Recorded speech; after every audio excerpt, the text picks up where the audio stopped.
Howdy folks, I hope everyone is doing well. As you can see, I've got my coat on. The weather's starting to cool off a little bit, and though I prefer it cold, I don't much care for the rain. Apologies for all the vehicle noise going by. They're heavier today than normal for some reason or another. But anyway, I come today to talk about how the devil keeps testing society. And I'm going to focus on a particular aspect of that. It's the population control dystopian concept, theology, idea. So anyway, if you'll think back, if you have any exposure to this stuff, one of the more popular dystopian movies was Logan's Run. And I think the age in that movie was 21 when it was time for people to die or be put to death, or however they did it, whatever they called it. So anyway, there have been more of those movies popping up in the past few years. I don't specifically know the names of any of them, and they come in different guises, I guess you would say. There's one where you can buy days and sell days and trade days and stuff like that. But for the most part, they're generally at a certain age, people die because there aren't enough resources to support everyone else. Or, you're limited to how many children you can have, which, if I'm not mistaken, is already the case in China. There's a child limit to the Chinese, or the Chinese people are forced to abide by, which is total baloney. There are more than enough resources to support a population much, much greater than the population in the world today, and sustained. It's sustainable. Yeah, crude oil and natural gas and coal and stuff like that they call fossil fuels will eventually run out, unless Yahweh decided to keep them going for whatever reason, but that's up to him. And oddly enough, all of this population control and talking about global warming is another aspect of the dystopian theology, concept, which is another guise that they use to try to institute rules to control the number of people on the planet. They, in fact, abortion and birth control pills, or birth control in general, is a means to accomplish a couple of different things as far as accomplishing Lucifer's goals. One, abortion is murder. Two, birth control, be it condoms, the birth control pills, or whatever other methods people use to try to prevent pregnancy, is against what Yahweh instructed us to do. He said, be fruitful and multiply. Now, that doesn't mean that conception has to happen with every engagement, and you figure out what I'm saying. But we're not supposed to effort to prevent conception.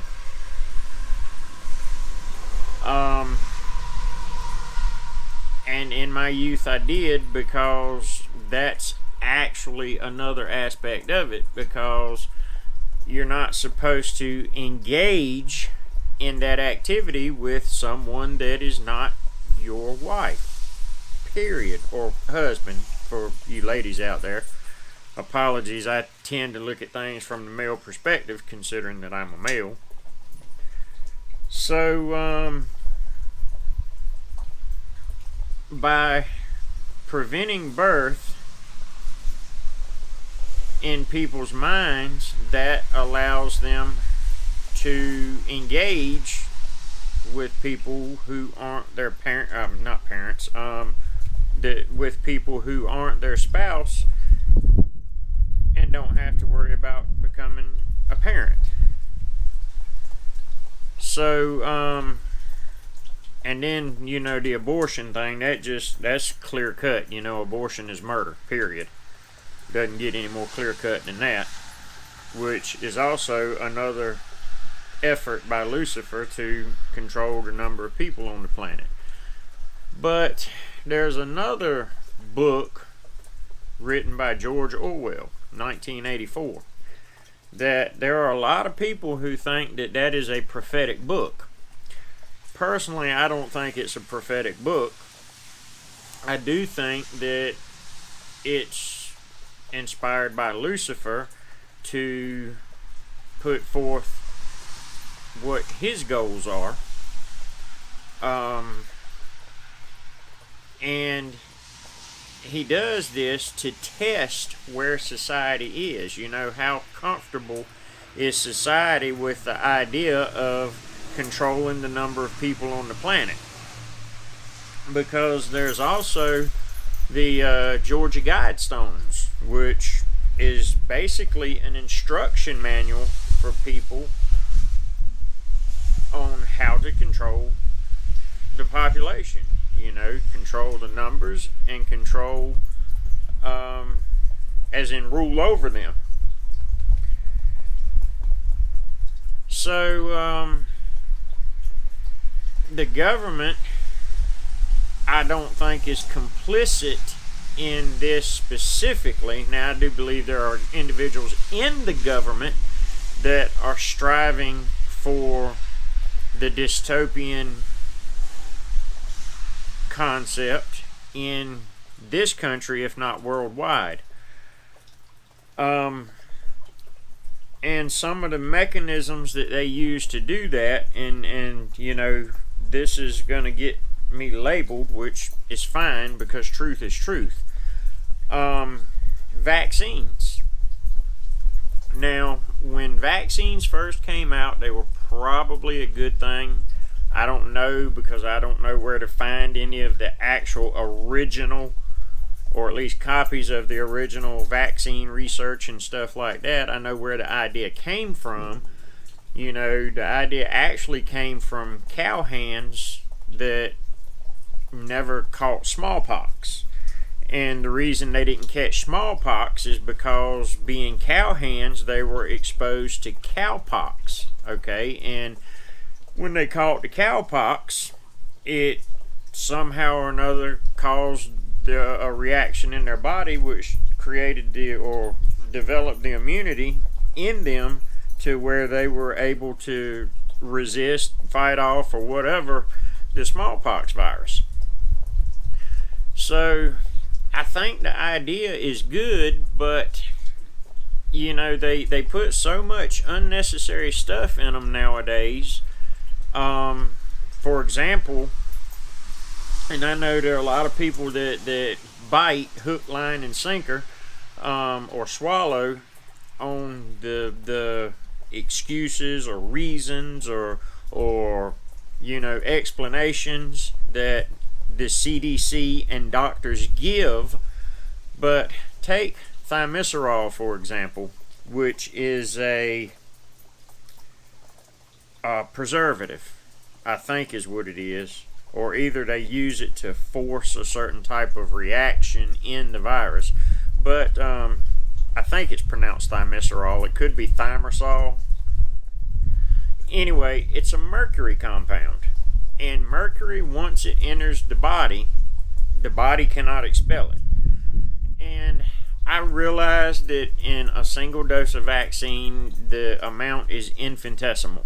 right? Very, very small, almost immeasurable. But how many of you had tuna fish or something other like that for breakfast or lunch or supper? Or how often do you eat tuna fish or any other kind of fish for that matter, especially saltwater fish? You know, how much mercury exposure are you getting there? How many vaccines have you had through your life that have this mercury in them? How many of us have grown up in houses that were painted with lead-based paint that has mercury in it? You know, I do a lot of handyman work for a few people, and you know, in changing fluorescent light bulbs and stuff like that, and occasionally one of them will break. Well, guess what? That white powder that's inside fluorescent bulbs is a mercury powder. You know, it's what helps conduct the electricity through the bulb so it will illuminate. You know, and those are just a few of the more common exposure risk to mercury that we have. So why inject more of it when you know that you're already exposed to it? And so how much exposure does it take before you start going insane? Because I think that's what mercury poisoning does. I mean, it makes your teeth fall out, makes your hair fall out. You can Google it. I don't know what all the side effects of mercury toxicity are. But the simplest thing to do is avoid it whenever you can. So another thing that is put in modern vaccines is formaldehyde. Alright? Now, formaldehyde is a preservative. Now that I actually know. It's a chemical to prevent decay, and the way it prevents decay is because it's toxic to bacteria and viruses and stuff like that, and those are the things that cause decay. Because it used to be used in insulation, and mobile homes used to use it a lot in the materials, or it's used to be used a lot in the materials used to manufacture mobile homes. Because I don't know how many of you went into mobile homes 30 years ago, but they always had a really, really, really strong smell, and it took a long time to get that smell out of them. That's because the formaldehyde was outgassing from all the materials that it was incorporated into. But it's been outlawed to use it because it's toxic. So if it's toxic to breathe formaldehyde gas at the few parts per million or few parts per thousand that it was found in mobile homes and whatnot, why would you inject a liquid form of it directly into your body? Doesn't make sense to me. And for anyone who doubts what I'm saying about these ingredients in vaccines, you can go right to the CDC website. In fact, I will put a link in the description to this video that those ingredients are in vaccines. And apologies, I kind of got off on a tangent talking about vaccines. And I really, that wasn't my main goal there. But it's part of the dystopian control the number of people in your population concept. So you've got books, you've got movies, you've got the Georgia Guidestones, and going to the grocery store. There's another example of it right there. Why do all these things in the grocery store need to have all these chemicals in them? And I understand that there are a lot of people that are going to argue that it's done to make them last longer so they don't throw as much away and stuff like that. Well, don't manufacture as much. I mean, why do you need to manufacture 10 million boxes of cereal to sit in a warehouse for 5 years until you sell them? Or maybe not 5 years, but you know, a box of cereal does not need to last 6 months or a year or 2 years, however long it lasts. You know, what's wrong with the old preservative methods that we used to use? You know, like canning at home. My grandma used to can when I was growing up. I lived with her for a while. You know, and the only thing you used to can there, you used, salt, vinegar, alum, which, you know, depending on what it is that you were canning, or if you were making pickles and, you know, you use different things than when you're canning tomatoes or corn. But essentially, your preservatives were natural things. Vinegar, salt, heat was the biggest preservative.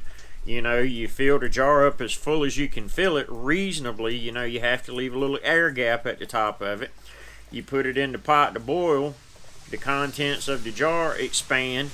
They push most of the oxygen out.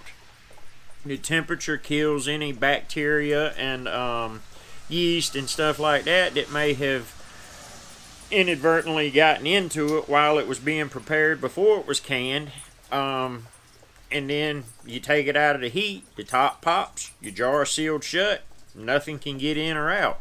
I mean, we ate stuff that was 10 years old, if not older, by using that canning method. So you don't need all those preservatives. Canned food today, they actually use a very, very similar method in canning.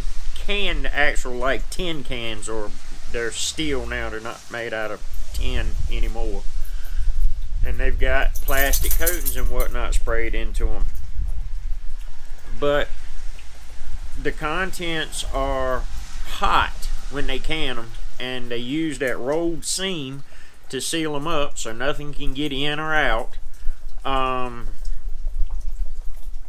And then as the contents cools off, you know, the can is full of liquid, so there's no oxygen in it to start with, except for what oxygen may be dissolved in the liquid. So to be sure, they would last a lot longer than they do if it weren't for the chemicals that they put into them. You know, and these are just a few of the simple cursory things that are dystopian in nature.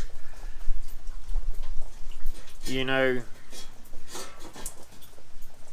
and I'm sure that I'll get some labels from this and, you know, be called a conspiracy theorist and stuff like that. And all I'm doing is just looking at stuff that's readily visible to anyone who will open their eyes. So, anyway, all that being said, remember Acts chapter 17, verses 10 and 11, Proverbs 18:13, Proverbs 18:21, 2 Timothy 2:15. I hope to see you all in the kingdom of heaven, every one of you. If you have any questions, comments, feel free to comment below or email me. I've got an email address. You can contact me through Facebook. I've got my Facebook on my about page. Like, subscribe, share. I appreciate that. I don't make anything from it, nothing at all. I'm not doing this to be popular, famous, rich, or anything else. I want the truth to be spread, you know. And glory be to Yahweh. Yahweh bless.